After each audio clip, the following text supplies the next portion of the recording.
ቢዝነሳችሁ አትራፊ መሆኑን ለማወቅ ወይም ደግሞ ሌላ ቢዝነስ ላይ ገንዘባችሁን ኢንቨስት ከማድረጋችሁ በፊት ማወቅ ያለብን ወሳኝ የሆኑ ነገሮች ምንድናችሁ ብላችሁ የምትጠይቁ ከሆነ በዛሬው ቪዲዮ 3 ነገር ሰጣችኋለሁ። ምናልባትም አራተኛ ነገር ልጨምርበት እችላለሁ። የመጀመሪያው ነገር ማወቅ ያለባችሁ ቲሙ ነው። ቢኮዝ ጥሩ ቢዝነስም ቢሆን ቲሙ ከሌለ ዌል ፋንክሽኒንግ የሆነ ቲም ከሌለ ገንዘባችሁን የማይሆን ቦታ ላይ ነው የምትጥሉት። አንድ ጊዜ አንድ ሰው ቀረበኝና ኢንቨስት እንድታደርግ ፈልጋለሁ አለኝ። well I want to know who the teams are and also I want to know board members ብዬ ጠየቅኩ ማለት ነው። ያ ሰው አብራራለኝ። እነኚህ ናቸው የቦርድ ሜምበርስ፣ እነኚህ ናቸው ቲሞቹ አለ። ቲሙ ጥሩ ነበረ፣ ነገር ግን ቦርድ ውስጥ ያየኋቸው ሰዎች ግን ያንን ሰው ሊረዱት የሚችሉትና ያንን ካምፓኒ ኤክሴል እንዲያደርግ ስኬል እንዲያደርግ መርዳት የሚችሉ አይነት አልነበሩ።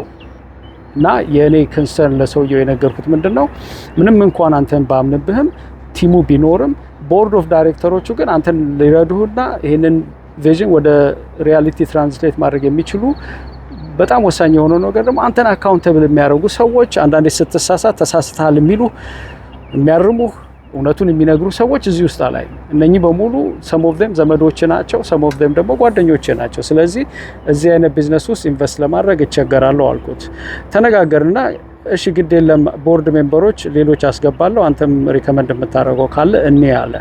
ኦኬ እሱ ላይ ወደፊት እነጋገራለን። ሁለተኛው ጥያቄ የምጠይቅህ ግን ቢዝነስ ሞዴልህ ምንድነው? እንዴት ነው አትራፊ የምታደርገው ይሄን ካምፓኒ? ሞስት ኢምፖርታንትሊ እኔ ያስገባሁትን ገንዘብ መቼ ነው የምትመልስልኝ? ምን ያህልስ አፕሪሺየት ያደርጋል ብለህ ታስባለህ? ለዚህ መልስ አልነበረው። እንዴት አትራፊ ሊሆን እንደሚችል አውቆታል። ነገር ግን ያላወቀው ነገር ምንድነው እንዴት አድርጎ ይሄ የሚሰበስባቸውን ገንዘቦች ኤግዚት እንደሚያደርግ እንዴት አድርጎ እንደሚመልስ ፕሪንሲፓሉን በደንብ አላሰበበትም። ያን መልስ አላገኘውም። ሶስተኛም ጥያቄ ጠየቅኩት። ሶስተኛ የጠየቅኩት ጥያቄ ደግሞ እስቲ ስለ ባህላችሁ ንገረኝ፣ ነገሮች እናንተ ጋር እንዴት ነው የሚሰሩት?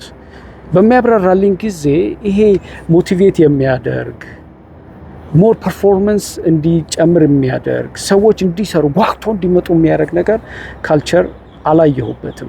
አራተኛና እንደ ቦነስ የምጨምርላችሁ ሁሌ ሰዎች ወይ ቢዝነስ ግዛልንም ብለው ሲጠይቁኝ ወይም ደግሞ እኔም ኢንቨስት አድርግ ተብዬ ስጠየቅ ከማያቸው ነገሮች አንዱ ሲስተም እና ፕሮሰሶች ቦታው ላይ አሉ ወይ? እነኛ ፕሮሰሶቹና ሲስተሞቹ ደግሞ ዶክመንትድ ሆነዋል። እነኚህ ካልሆኑ ሪስኩ ምንድነው? ብዙ ጊዜ ፋውንደሩ ወይ አንድ ነገር ቢሆንስ ቢታመም ቢሞት እግዚአብሔር አይበለውና ገንዘባችሁ ገደል ሊገባ ነው ማለት ነው። ለዛ ነው አንድ ኢንቨስት ከማድረጋችሁ በፊት አንድ ቢዝነስ ላይ you want to know whether ሲስተሞች መኖራቸው፣ ፕሮሰሶች መኖራቸው፣ ዶክመንትድ መሆናቸውና ያ ካምፓኒ ከፋውንደሩ ኢንዲፔንደንት መሆኑን ማወቅ ይኖርባቸዋል ኢንቨስት ከማድረጋችሁ በፊት ማለት ነው። በመጨረሻም ለማጠቃለል ያህል ቢዝነስ ካላችሁ ቢዝነሳችሁ አትራፊና ስኬል ማድረግ መሆኑ ለማወቅ ከፈለጋችሁ ወይም ደግሞ ኢንቨስት አድርጉ ተብላችሁ ስትጠየቁ ማወቅ ካለባችሁ ነገሮች አንደኛ የሆነው ነገር ቲሙ ምንድነው ብላችሁ ማወቅ አለባችሁ። በተለይ ቦርድ ኦፍ ዳይሬክተሮቹ ኤኒ ካምፓኒ ሌሎች ሰዎችን ገንዘብ የሚጠይቅ ከሆነ ቦርድ ኦፍ ዳይሬክተርስ ሊኖሩት ይገባል። ቦርድ ኦፍ ዳይሬክተር ደግሞ የስሜን እና ወመን ሳይሆኑ በደንብ ያንን ፋውንደር አካውንተብል የሚያደርጉ የሚረዱ እና ስታንድ አፕ የሚያደርጉ አስፈላጊም ከሆነ ሚስቴክ ሲሰራ ያንን ሚስቴክ እንዲያርም ሊረዱት የሚችሉ ሰዎች መሆን አለባቸው። ሁለተኛው ነገር ደግሞ መታየት ያለበት ነገር ሞዴሉ ነው። ያ ቢዝነስ አትራፊ መሆን ይችላል ወይ? ኦኬ አትራፊ ሊሆን ይችላል። አትራፊ መሆኑ ብቻ ግን በቂ አይደለም።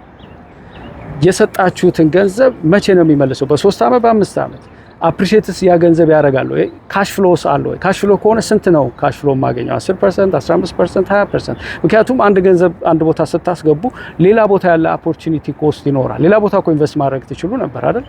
ቦንድ ላይ ልታደርጉት ትችላላችሁ፣ ቢያንስ 5-6% ታገኛላችሁ። ሲዲ ላይ ምናምን ልታደርጉት ትችላላችሁ፣ ቢያንስ 2-3% ታገኛላችሁ። ስቶክ ላይ ብታደርጉት ሪስክ አለው ኦፍ ኮርስ 10%ም ከዛ በላይ ልታገኙ ትችላላችሁ። ሰንበዲ ሲጋብዛችሁ ስንት ነው ሪተርኑ ካሽ ፍሎው? ሁለተኛ ደግሞ መቼ ነው ኤግዚት የምታደርግልኝ? ኤግዚት ሳደርግስ ምን ያህል አፕሪሺየት ያደርጋል ብለህ ታስባለህ? እነኚህ ጥያቄዎች መመለስ አለበት። ይሄን ካልመለሰ አያውቅም ማለት ነው። ሶስተኛ ማንሳት ያለባችሁ ባህሉ ነው። ምክንያቱም አንዳንዴ ጥሩ ቲምም ኖሮ ሲስተምም ኖሮ ሞዴልም ኖሮ ግን ካልቸሩ የሚያበረታታ ስራ ባህልን የሚያሳድግ በጣም ሰዎች ወደው እዛ ቦታ የሚመጡ ከሆነ ዋጋ ያለው። በመጨረሻ ደግሞ ሲስተምና ፕሮሰስ አለ ወይ ዶክመንት ሆነ። እነኚህን ጥያቄዎች ሳትጠይቁ በፊት በምንም ታምር ኢንቨስት ማድረግ አለባችሁ ብዬ አላስብም። ስላዳመጣችሁ አመሰግናለሁ። በሌላ ቪዲዮ እስክንገናኝ ድረስ መልካም ጊዜ